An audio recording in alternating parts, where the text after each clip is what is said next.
Hi everyone, I am excited to have Maris here with me today to talk about emotions. I think that, especially in our culture, people label emotions as a bad thing. You're too emotional or so emotional. And emotions aren't a bad thing. In fact, emotions can be an incredible gift. So what we want to talk about today is a different way to think about emotions so that you can show yourself some more compassion and grace. And emotions can be a tool that helps you enjoy life instead of something that's taking joy away from you.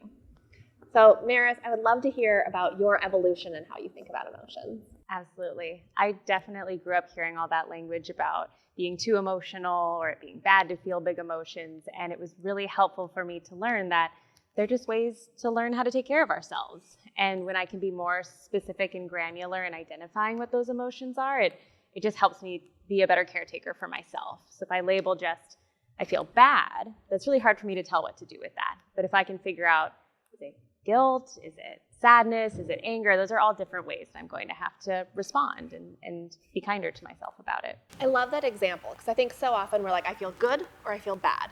But if you feel guilty, the behaviors that you should do to address that guilt are very different than if you feel sad or if you feel angry. I think one helpful tool for people to have is to start thinking about emotions like volume. Now, for a lot of people who struggle with eating disorders, it's the volume of emotions or the time that an emotion is happening that can lead people to act differently than their values. So let's use volume. So let's think about 1 is super quiet and 10 is super loud. If you are experiencing guilt, 10 out of 10, really, really loud, that can really penetrate every cell of your body. You're going to feel that. Your stomach's going to be hurting. It's going to be hard to concentrate in a meeting. It's going to be hard to think about anything else except for what you're feeling guilty about. People have told me that if they feel 10 out of 10 guilty and they cut themselves, they instantly feel better. If they vomit, they feel better. If they restrict or binge, they feel better. There's a lot of behaviors that might be misaligned with your values and not aligned with recovery, but they will make you feel better in the moment. So one of the goals of treatment is to find something else to help you control the volume on your emotion. The other thing that happens to a lot of people who struggle with eating disorders or substance use or regulating their emotions is the duration of time that you feel the emotion. So you might feel 10 out of 10 sad for 30 minutes, and that's tolerable. But if you feel 10 out of 10 sad for hours and hours and days, that's where it becomes unmanageable. Maris, when you think about the patients that you're helping through an eating disorder, where are you seeing times when they really need to grab the dial and help turn down the emotion?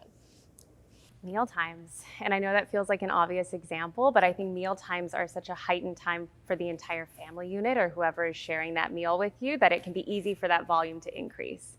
So you're expressing that you're feeling really distressed, and then someone's trying to comfort you, but they're getting distressed because it doesn't feel like it's helping. And that can all really add up. And I think in those moments, having something prepared can be really helpful. So anticipating, I know I tend to feel really, really angry at this meal. And so what are things I can bring with me if it's a box of fidget toys, if it's having a movie queued up that's really engaging, all those things that you can plan ahead for can sometimes remove that factor of what do I even do now to help decrease the volume. I love that. You're making it easy for yourself because think about a time all of us have felt 10 out of 10 angry or 10 out of 10 sad. It is so hard to be effective when the volume is up that loud. So I love that you're planning for it and you have something to make it easy to act within your values and help get your emotions to a volume that's more tolerable. Fantastic. I hope that everyone starts thinking about their emotions a little bit differently, that they are truly a gift, even the ones that are sometimes hard to feel. Take care. Have a great week.